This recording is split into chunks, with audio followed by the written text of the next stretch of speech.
Let's see, first we had a rather successful alumni weekend here last Saturday against Buffalo. Tell us about that game as at least the varsity match, avoided the rain. Absolutely.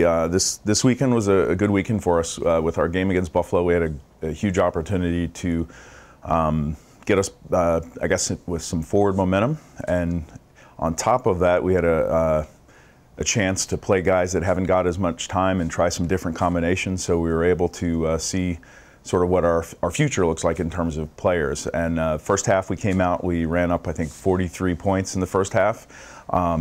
Made a few subs at halftime, and we sort of let off the accelerator in the second half. But either way, I feel like our guys stuck together and kind of stuck to our plan and finished with a win. I think the final score was 57-15.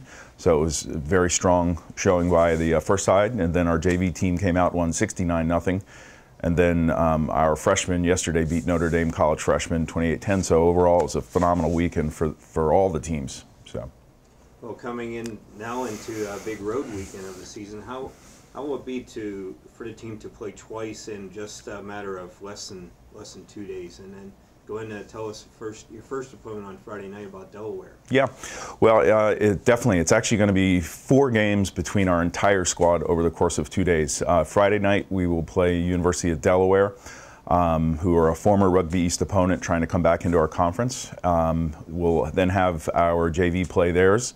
And then on Saturday, we play Loyola in sort of an inter-Jesuit matchup, and we'll mix our A and Bs together and then actually have our freshmen play their JV squad. So it's a big day for us. We're hoping to have a lot of alumni. We've actually invited a lot of our East Coast recruits out. So we're trying to kind of make it a big event for the folks that can't get over here to Wheeling during the regular season. Is it quite unusual for a rugby team to play 2 days in a row with the nature of the sport? You see it less. When I actually played in high school, I can remember in some tournaments playing 5 games in a single day, which is insane.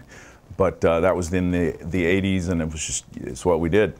Nowadays, generally, you might play 2 games a week, usually with at least 2 to 3 days break if you do a midweek kind of thing. But I'd say overall it's just generally 1 game a week. In this case, we've got a deep enough squad that we can kind of mix and match so that we're not really burning anybody out too much.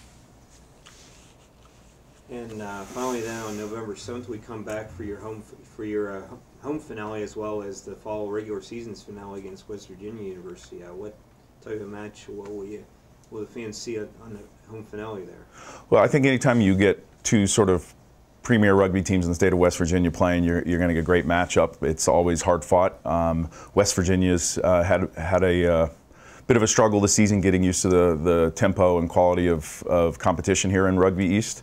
But that being said, again, it's that interstate rivalry. I think couple that with, it's actually our recruiting weekend, so we're going to have recruits on campus from all over the U.S. And then our freshman team is going to open up sort of with a kickoff, or a game before kickoff against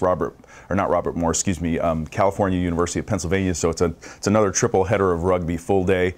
Every kid's getting in, and I think it's a great way to wrap up a season.